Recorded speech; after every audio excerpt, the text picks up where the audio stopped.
Tahukah kamu, orang yang paling keras memusuhi Nabi Muhammad bukanlah orang asing.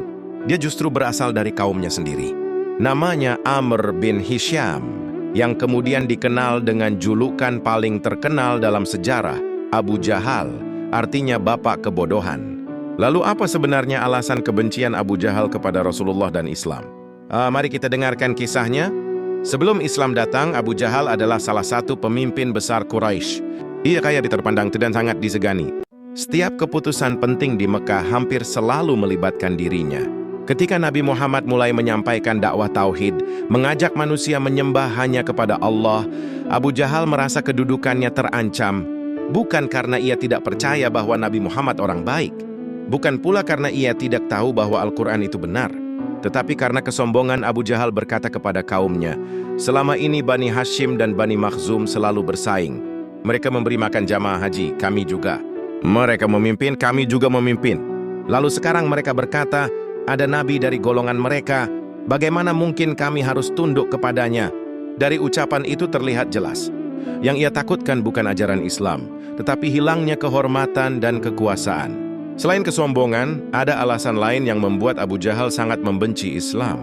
Islam datang membawa ajaran yang meruntuhkan tradisi jahiliyah, menyembah berhala, menindas yang lemah, mengubur bayi perempuan hidup-hidup, dan hidup dalam kezaliman. Semua kebiasaan itu menguntungkan para pembesar Quraisy, termasuk Abu Jahal. Ketika Islam melarangnya, ia merasa kepentingannya diganggu.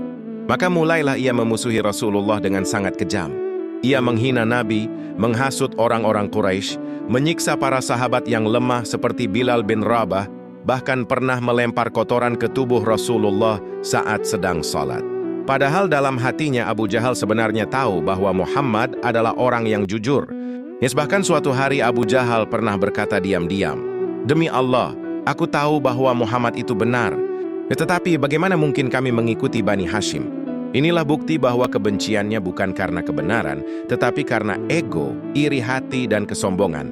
Hingga akhirnya permusuhan Abu Jahal berakhir tragis. Pada Perang Badar, dialah salah satu orang yang paling bersemangat memerangi Islam.